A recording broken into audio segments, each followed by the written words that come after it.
Ready? क्या जो कपाट मेहनत की खारा भाई। हाँ भाई आइए क्वेश्चन लिखिए फटाफट से। मैंने पिछली बार आपको याद है बता दिया था। एक मिनट आप मेरे को पहले एक बार इधर आ जाने लिखिएगा फटाफट से। If a vector represented if a vector represented by a complex number, ये लाइन पे गौर कीजिएगा। If a vector represented by a complex number, ध्यान दिया आपने? If a vector represented by a complex number, है ना, क्योंकि वेक्टर को कॉम्प्लेक्स नंबर से रिप्रेजेंट किया जाता है। Complex number -3 + 4 iota. If a vector represented by a complex number -3 + 4 iota rotate through an angle of 180 degree, rotate through an angle of 180 degree, an angle of 180 degree, लिख लिया? in anti-clockwise direction, in anti-clockwise direction and stretched, ठीक है, and stretched 2.5 times, and stretched 2.5 times of its original length, 2.5 times of its original length, then complex number in new position, then complex number in new position, then complex number in new position। कर लेंगे आप? अभी थोड़ी देर पहले ही मैंने एक ऐसा question किया है, बनाओ आप फटाफट से, करो करो।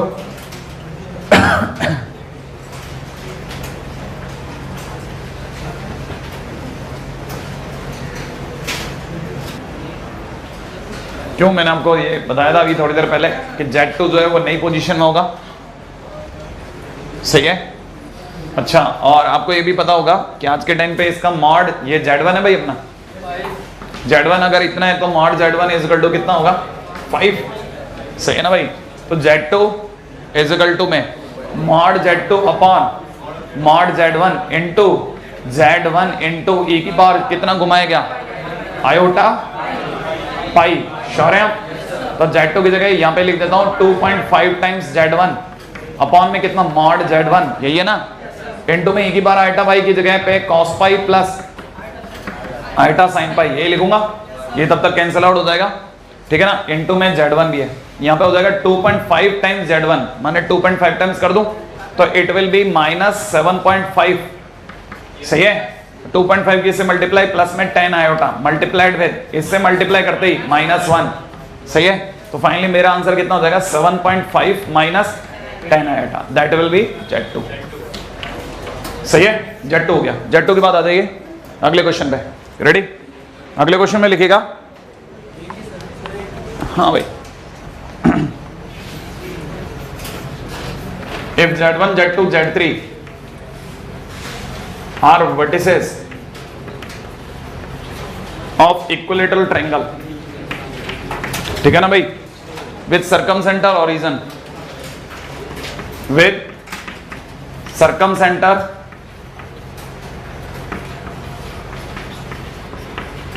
origin, लिख लिया? if Z1 is equal to 1 + 3 iota √3 iota, then Z2, Z3 is equal to question mark. हाँ भाई, अब पहले एक मिनट इसको समझ लेना। ये Z1, Z2, Z3 कौन है भाई? किसके वर्टिसेस हैं? इक्विलैटरल ट्रायंगल, है ना भाई। इक्विलैटरल ट्रायंगल में तीनों साइड्स बराबर, ये वाला Z1, ये वाला Z2, ये वाला Z3। अच्छा, इनका सर्कमसेंटर होगा वही सेंट्रॉइड भी होगा, सही है ना भाई। अगर ये वाली बात सही है तो इसका मतलब ये दूरी और ये दूरी बराबर है। अब ये ओरिजिन है साहब, इसका मतलब ये कि ये वेक्टर जो है ये Z1 है, Z1, ध्यान दिया। और Z1 इज इक्वल टू आपको दे रखा है 1 + √3 आयोटा। अगर मैं इसको कितना 120 डिग्री 120 डिग्री घुमा दूं लंबाई बिना बदले तो ये Z2 बन जाएगा। अगर मैं इसे 120 डिग्री एंटी क्लॉकवाइज घुमा दूं बिना लेंथ बदले तो ये Z2 बन जाएगा। तो Z2 इज इक्वल टू कितना हो गया, Z2 is equal to mod Z2 upon mod Z1। याद है ना, मैं आपको बता दूं ये लेंथ जो है ना, ये लेंथ मॉड Z1 है और ये ओरिजिन से ये दूरी भी ये मॉड Z2 है। और आपको पता होना चाहिए दूरी और ये दूरी बराबर है, क्योंकि ये ओरिजिन सरकम सेंटर है, सरकम सेंटर होने पे ये डिस्टेंस और ये डिस्टेंस बराबर होती है। इसका मतलब मैं यहाँ पे मॉड Z1 बराबर मॉड Z2 बराबर मॉड Z3 भी कह सकता हूँ। अच्छा, यहाँ पे फार्मूला होता है Z2 is equal to mod Z2 upon mod Z1 into Z1 into e की पावर आयोटा, कितना घुमा रहा हूँ 120 डिग्री।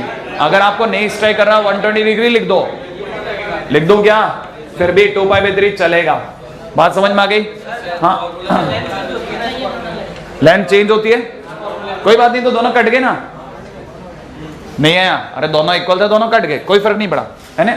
आगे चलो, Z2 बराबर में यहाँ Z1 बोले तो 1 प्लस आयोटा रूट 3, श्योर।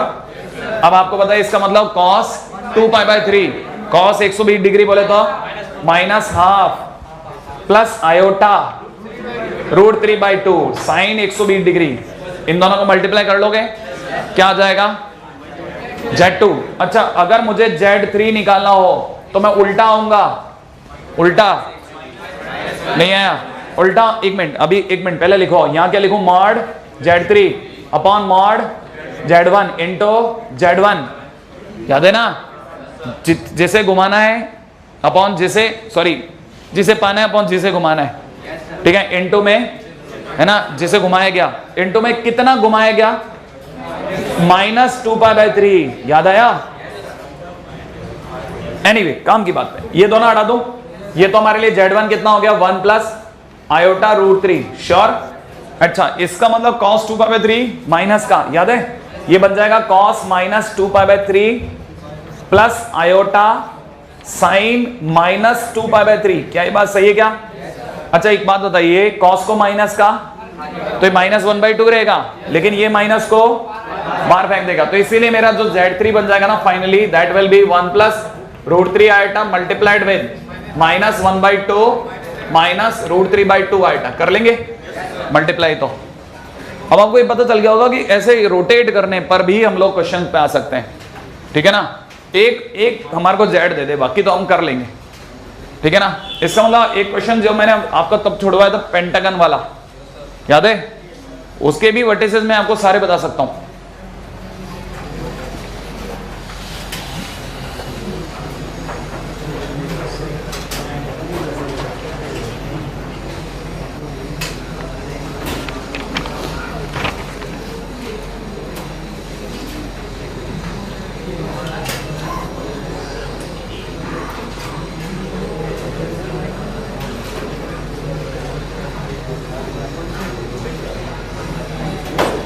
लिखिएगा आगे,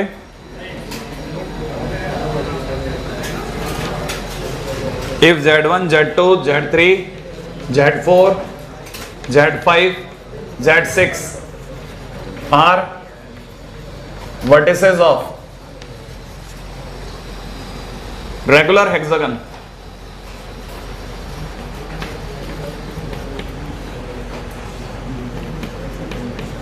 whose circumcenter Z0 is equal to 1 plus 2 iota, if vertices, if vertex Z1 is equal to minus 1 plus 2 iota, find other vertex।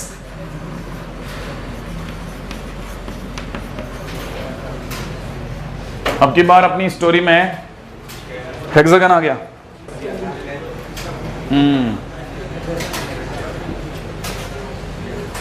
चलिए बात करते हैं इस पे भी।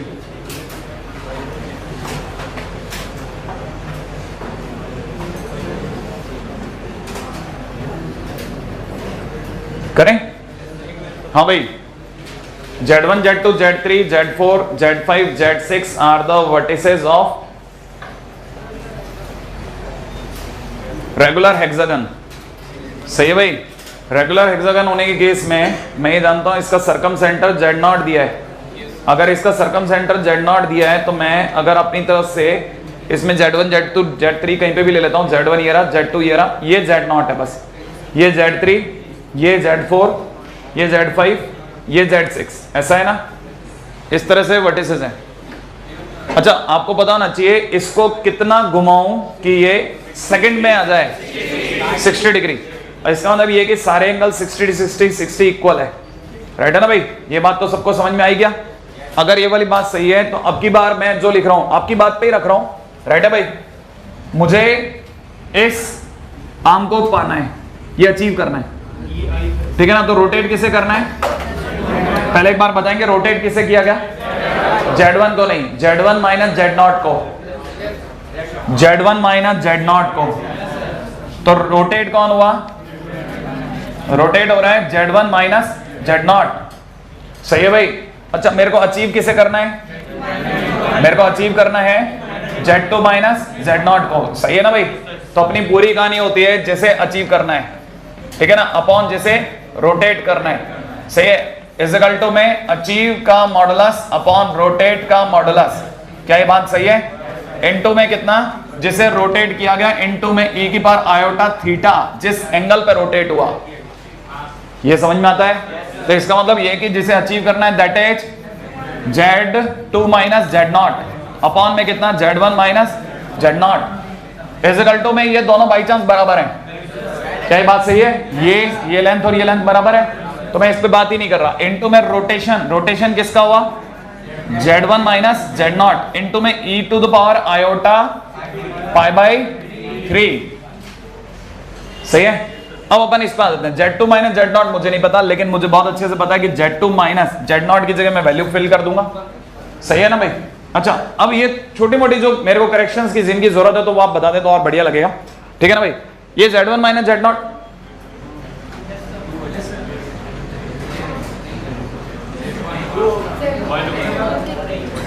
हाँ कुछ कमी है मेरे को भी पता है, आप मेरे को बताने वाले ना, आराम सोच के जवाब दो कहां कुछ कमी लगी आपको। हाँ क्या नहीं होगा, क्या नहीं होगा, क्या नहीं होगा, याद आया आपको? हाँ अरे वो फार्मूला तो याद करो, फार्मूला था Z2 is equal to Z2 का mod upon Z1 into mod Z1 into e की पावर आयोटा अल्फा, नहीं आया? तो ये अचीव अपॉन रोटेट नहीं होता, जिसे अचीव करना है is equal to achieve upon rotate into e की पावर आयोटा थीटा होता है। अब आप, मैं वही कह रहा हूं ना, आप ध्यान से देखो ना, क्या कंफ्यूजन का दौर है, कुछ भी नहीं है, ठीक है ना। तो आप यहां लिख रहे हो Z2 माइनस Z0, सही है क्या भाई? नहीं आया। इज इक्वल टू में इतना लिख दो। अच्छा Z2 माइनस Z0 में Z2 माइनस Z0 की जगह पे क्या भरना है? Z2 की जगह 1 प्लस 2 आइटा, वो मैं भर देता हूं। Z1 माइनस Z0 का मतलब 1 plus 2 iota minus 1 plus 2 iota, sure है? ये भर दिया इनटू में e की पावर, ठीक है ना, इनटू में कितना, e to the power iota pi by 3, e to the power iota pi by 3 को भी मैं लिख देता हूं cos pi by 3 plus iota sine pi by 3, भर देंगे क्यों? Z2 माइनस Z0 उल्टा भर दिया, हाँ शायद उल्टा, सही करा है बच्चा। Z1 माइनस Z0 है ना, माइनस 1 प्लस 2 आइटा और 1 प्लस 2 आइटा, सही है भाई। अच्छा फिलहाल क्या बचा, माइनस, ये दोनों तो कैंसिल हो गए, माइनस 2 इनटू में कितना, इससे मल्टीप्लाई करता हूं तो सीधे मल्टीप्लाई भी कर रहा हूं, माइनस 1 माइनस आयोटा अंडररूट 3, सही भाई। और प्लस ये वाला भी इधर आ गया है, ये वाला इधर आ गया 1 plus 2 iota is equal to कितना, Z2, ये Z2 बन गया अपना, सही है। अब तुम मेरे को ही बताओ, Z2 तो आ गया, ठीक है ना भाई। Z2 अगर आ गया तो Z3 कैसे आएगा? हाँ Z2 के लिए इसको निकालने की जरूरत नहीं। मान लो मेरे से किसी ने Z3 पूछा होता तो मेरी तरफ से आंसर होता Z3 minus Z0 is equal to में, ठीक है ना, Z1 माइनस Z0 इनटू में e to the power iota कितना, 2 पाई बाय 3, 120 डिग्री घुमा देता भाई। इस आर्म को 120 डिग्री घुमा, यहां जाओगे तो मैं अलग अलग चीजें क्यों निकालू, एक साथ में एक ही टाइम पे एक ही साथ बहुत सारी चीजें निकाली जाती, बन जाएगा। अच्छा और पीछे वाले आर्म को निकालने के लिए माइनस में चल दो, पीछे वाले में इसमें भी माइनस चले 120 डिग्री तक, तो ये रेंज पहुंच जाएगी, ये 120 डिग्री माइनस में, ये 120 डिग्री प्लस में, आगे चलते हैं कर लेंगे आगे, ठीक है ना। चलो अब कम से कम ये तो है कि हमने रोटेशन के अंदर एक छोटे मोटे प्यादे चलाने तो सीख लिए।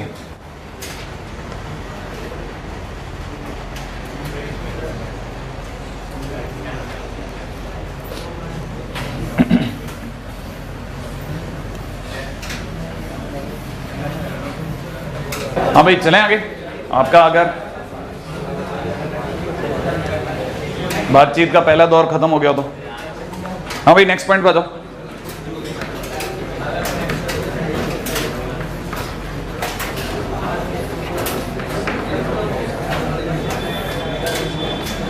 अब आप क्या करा करो, पैरेलली कॉपी भी करते रहा करो बीच बीच में ना। हाँ क्योंकि है ना ये ऐसे शांत नहीं बैठेंगे ना, या तो एक आदि को टोकना पड़ेगा, वो इन्हें अच्छा नहीं लगे, मतलब जाते हैं टाइम क्यों टोके अपन। ठीक है हाँ centre form of a circle है ना। Centre form of a circle का मतलब होता है पहली चीज, ये एक सर्कल है जिसकी रेडियस आर है, इसका सेंटर है वो Z0 है। इसका सेंटर कौन है? इस पे घूमने वाले किसी भी पॉइंट का नाम Z है। सही है, इस पे घूमने वाले किसी भी पॉइंट का नाम Z है। इन दोनों के बीच का जो गैप है वो R है। तो हमारे लिए सेंटर फॉर्म ऑफ सर्कल हो गया Z minus Z0 is equal to R। ये अपने आप में सर्कल की इक्वेशन आ गई। तो सर्कल की equation is equal to Z minus Z0 is equal to R। ये बात समझ में आई? मान लीजिए किसी ने मेरे को कह दिया Z minus 1 is equal to 2, तो मैं समझ जाऊंगा कि इस समय पे इसका सेंटर जो होगा, ठीक है ना, सेंटर 1,0 होगा और रेडियस कितनी होगी? रेडियस 2 हो जाएगी।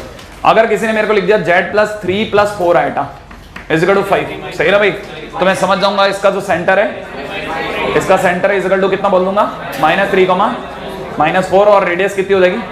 5। आप ही कॉपी करते चलना ना, छोटी मोटी चीज है, कॉपी होती जाए, है ना। हाँ भाई इसी के अंदर 2-3 फर्जी बातें भी बता दूं। Z माइनस Z0 अगर लेस देन R है तो आप समझ जाएं कि इस समय पर आप इनसाइड सर्कल की बात कर रहे हैं। याद आ गया? अगर भाई दो Z minus Z0 is greater than R की बात कर रहे हैं तो इसका मतलब आप आउटसाइड सर्कल की बात कर रहे हैं। राइट है? अगर भाई दो आप mod Z is in between, ठीक है ना, 1 और 3 लिखा हुआ है, तो इसका मतलब ये कि अब आप दो सर्कल के बीच की बात कर रहे हैं जिनमें एक की रेडियस 1 है और एक की रेडियस 3 है, और आप इस एरिया की बात कर रहे हैं। सही है? Next.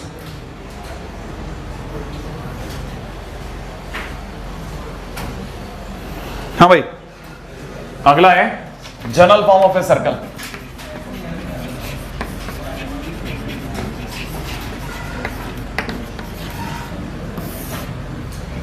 General form of a circle, देखिए general form of a circle के लिए कुछ छोटी छोटी बातें आपको स्ट्राइक करनी चाहिए तभी हो पाएगा। ठीक है, मैं आपसे पहले पूछ लेता हूं Z is equal to x plus iota y, अभी अपने को ध्यान है ना, Z is equal to x plus iota y. अच्छा, अगर मैं आपसे पूछूं कि Z bar is equal to x minus iota y, भी पता है? पता ही होगा। अच्छा ये बता दीजिए कि अगर मैं आपसे पूछता हूं Z plus Z bar divide by 2, तो ये पता है आपको x होता है? ये यूं समझिए Z plus Z bar is equal to 2x होता है। अच्छा, साथ में अगर मैं आपसे पूछूं Z minus Z bar is equal to कितना होता है? 2 आयोटा y होता है। इसका मतलब मैं आपको ये बोलूं कि Z 2y बराबर होता है minus iota into Z minus Z बार।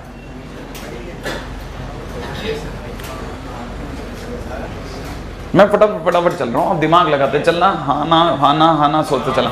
ये 2y समझ में आया? आयटा किधर गया? नीचे। आपको पता है नीचे आयटा लिखना है, ये ऊपर माइनस आयटा लिखना है, एक ही बात है। तो ये बराबर है ना। ये आपकी बेसिक होगी तभी आप समझ पाओगे जो मैं आपको समझाना चाह रहा हूँ, क्योंकि मैंने आपको पहले बोला था चीजों तक जाने का पतली गली का कोई रास्ता ढूंढना मेरे लिए जरूरी है, क्योंकि मुझे पता है कि मैं किन लोगों से, है ना, मुखातिब हूं। अब जरा इधर दिमाग लगाएं। आप में सभी लोगों को पता होगा सर्कल की इक्वेशन ये होती है, पहले आप सोच लें हाँ या ना। चलो ठीक है, अब जो मैं आपके सामने चेंजेस कर रहा हूं उस पर दिमाग लगाना। x² प्लस वाई स्क्वायर की जगह मैं लिख रहा हूं Z बार। आराम सोचो, Z बार कितना होता है? मॉड Z का स्क्वायर, याद है ना। तो Z bar is equal to mod Z का square is equal to x² plus y square. ये काम खत्म हो गया। अच्छा, प्लस में मैं g को अलग कर रहा हूं 2x, 2x देख रहे हैं, तो 2x की जगह लिख रहा हूं z प्लस जेड बार। सोच लिया? अच्छा, f को अलग कर रहा हूं, 2y देख रहे हैं, माइनस में आएगा z माइनस जेड बार। सोचो, ठीक है ना। जब सब बदल रहे हैं तो c ने कहा मुझे क्यों छोड़ के जा रहे हो, तो इसको भी कुछ ले लेंगे, इसको a बना देते हैं। चल भाई तू भी चेंज हो जा, भाई सब बदल गए ना, तो c को c क्यों छोड़ो, c बिकम्स a। नहीं है, यहां तक भी आ गया होगा। अच्छा, अब दोबारा से इसी को थोड़ा और फर्निश करता हूं, जेड जेड बार तक कोई तकलीफ नहीं है, ठीक है ना। अच्छा, मैं ये सोच रहा हूं कि अगर मैं आपसे बोलूं कि मुझे यहां g minus iota f into z, ठीक है ना, और दूसरी तरफ से g plus iota f into z bar plus a equal to 0 दिख रहा है, क्या ये सही है क्या? पहले सोच लो क्या किया मैंने, क्या क्या कॉमन ले लिया, z और जेड बार कॉमन ले लिया, यहां तक पकड़ में आ गया।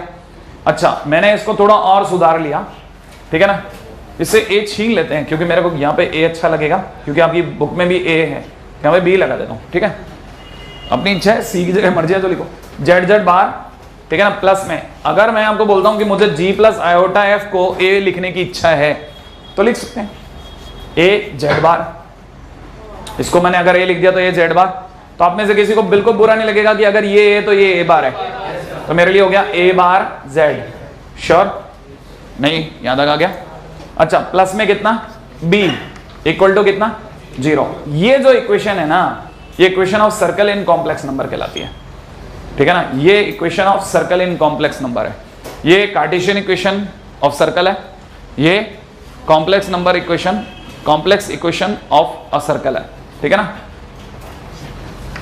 This is equation of circle, ये जनरल फॉर्म है ना। अच्छा, ये अगर जनरल फॉर्म है तो आपको हर बार, ठीक है ना, आपको हर बार जो आपका टारगेट रहेगा ना, वो क्या रहेगा, a रहेगा।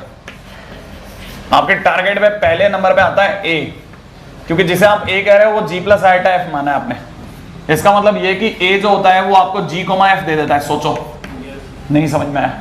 मैं दोबारा बोलता हूं मेरी बात, a जो है वो आपको g प्लस आयोटा f देता है, नहीं समझ में आया?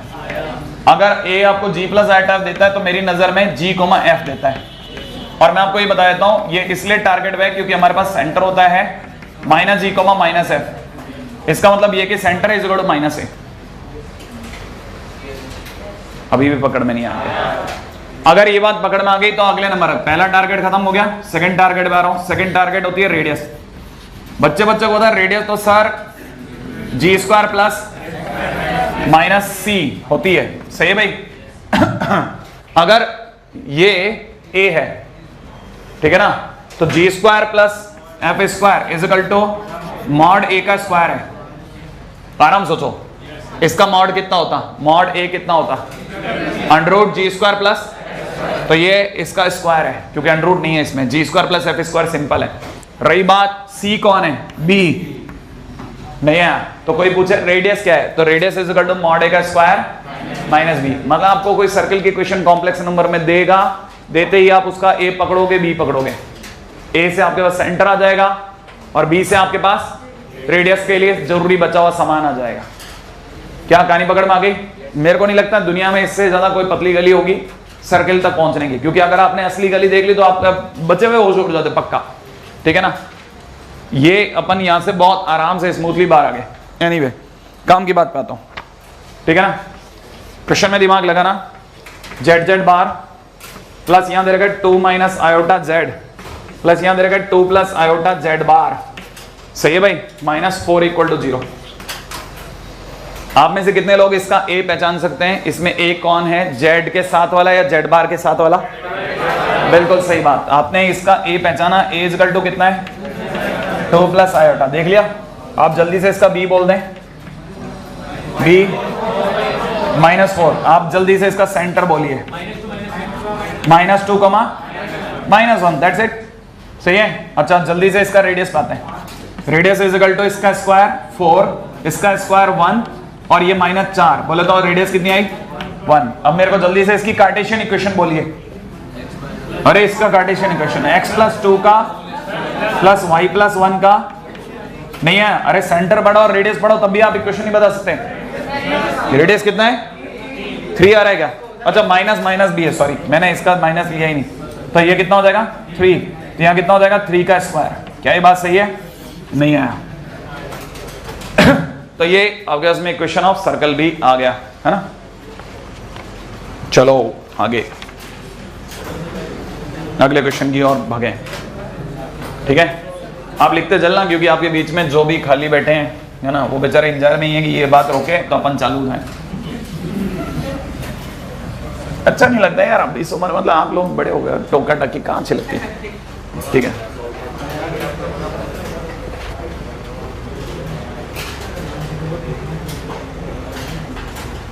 हाँ भाई आपको general form of a circle यहां तक समझ में तो आ गया ना, सर्कल उड़ तो नहीं गया, पकड़ में आ गया। अब ये क्या है ना, इससे वाकई में आप इसको जरूर किसी से मिलाएंगे तब आपको समझ में आएगा सर्कल का अपन ने क्या अद्भुत रास्ता पकड़ा है।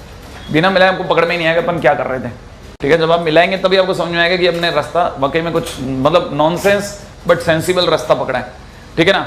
और आपने कभी जिंदगी में नहीं देखा होगा, अभी इसमें भी अपन एक और काम भी कर रहा हूं, मैं दिमाग लगा रहा हूं उस पर, ठीक है, और शायद लग चुका है वैसे तो, ठीक है ना। अगर किसी ने मेरे से जनरल फॉर्म ऑफ लाइन पूछ ली, ठीक है ना, तो जो आप सोचने वाले हैं वो आप तक कभी नहीं सोचा होगा। आप सोचो, आप देखो, मान लीजिए जनरल फॉर्म ऑफ लाइन मेरे से किसी ने पूछी कि सर इसकी कॉम्प्लेक्स इक्वेशन बताइए, तो मैं आपको ये बताना चाहूंगा कि अगर कोई सर्कल में इसकी मुंडी उड़ा दे x square plus y square, तो जो बचता है वो एक लाइन होती है, सही है कि नहीं। तो इक्वेशन ऑफ लाइन हो गई मेरे लिए 2gx plus 2fy plus c equal to 0। Sure है आप? नहीं है? अगर इतना बचा तो आपको पता होना चाहिए कि फिर कॉम्प्लेक्स नंबर में x square plus y square को रिप्रेजेंट करने वाला जेड जेड बार था, इसको उड़ा दो तो जो बची हुई इक्वेशन है वो इक्वेशन ऑफ लाइन की इक्वेशन है। नहीं है समझ में? तो कहना मतलब ये कि equation of line in complex number क्या हो जाएगी, a z bar plus a bar z minus b, है ना, माइनस बी प्लस का b, okay got it, plus का बी, ठीक है। वो पिछली बार अभी धक्का खा गया था ना वहाँ, ए बराबर -4, तब से दिमाग में सटक गई मेरे, ठीक है। ये बात समझ में आ गई आपको? अच्छा, आप में से कितने लोग ये समझते हैं कि अभी भी ए अपना कौन है भाई? अरे जी को एफ,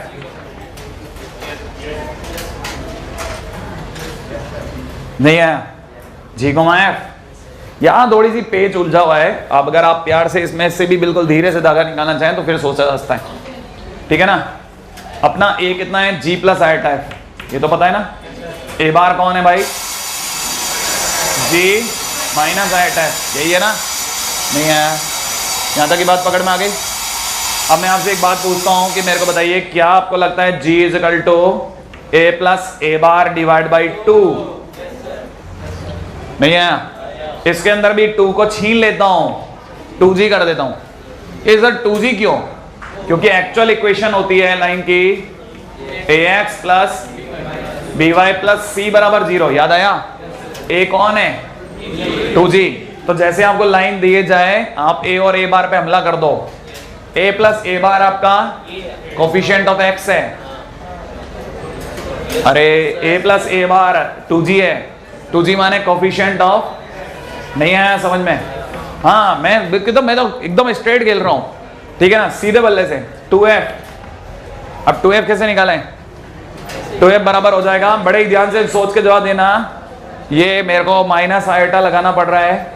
लॉजिक आप में से कुछ लोग ही सोच पाएंगे कि मैंने माइनस आयोटा क्यों लगाया है।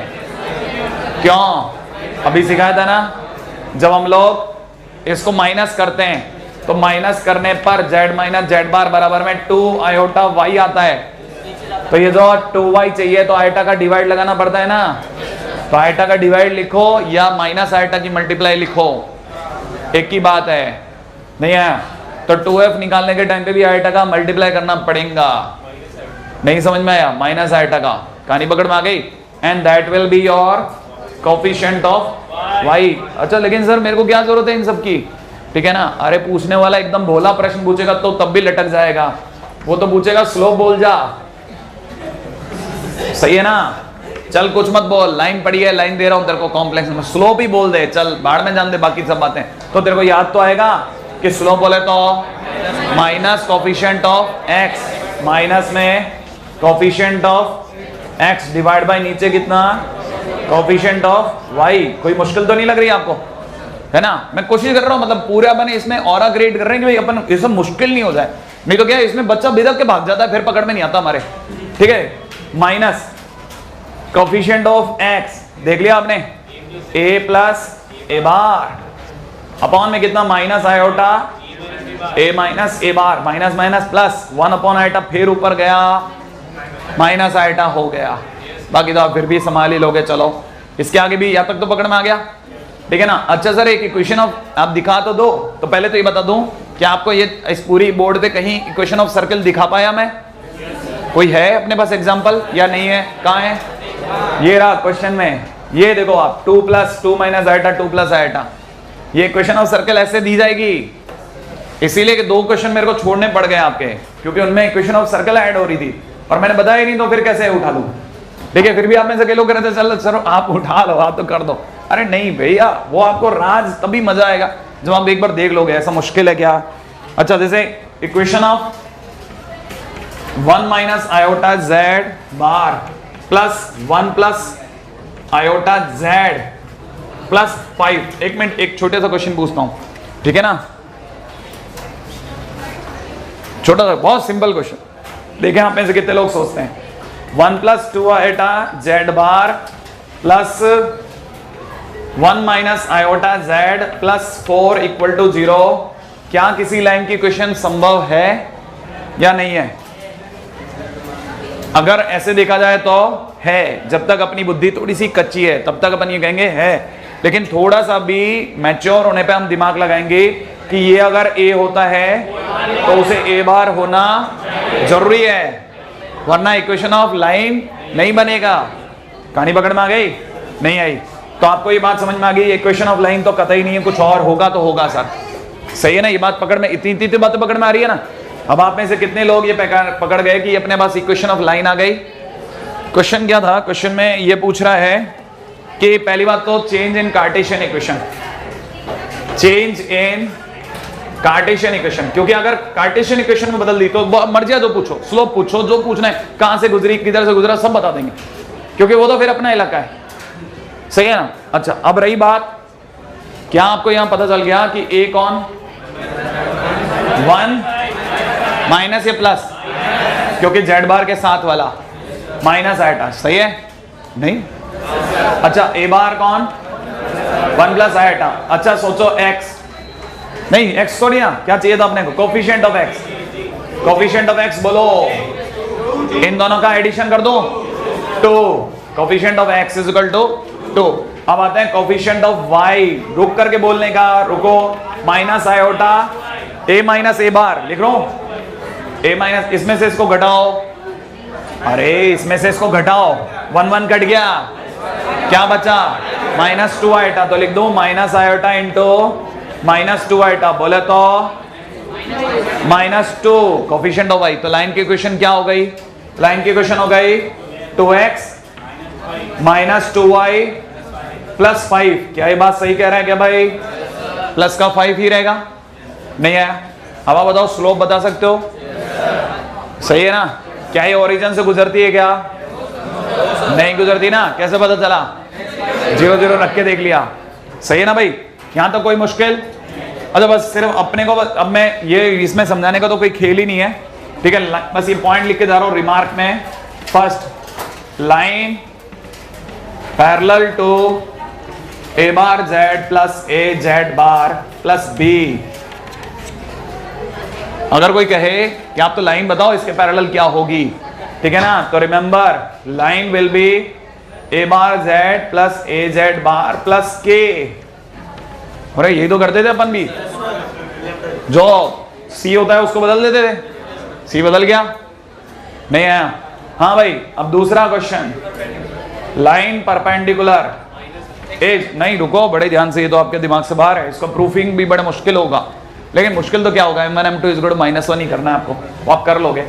ए bar z plus a z bar plus iota के, नहीं आया? आयोटा के आपको ये तो समझ में आया होगा कि अगर मैं आयोटा से मल्टीप्लाई कर रहा हूं तो इसका मतलब मैंने माइनस आयोटा से डिवाइड किया है, सबको माइनस आयोटा से डिवाइड किया है, तो जो भी आपका m आए उसमें माइनस आयोटा से डिवाइड कर लेना दोनों के मल्टीप्लिकेशन में, सही है ना। चलो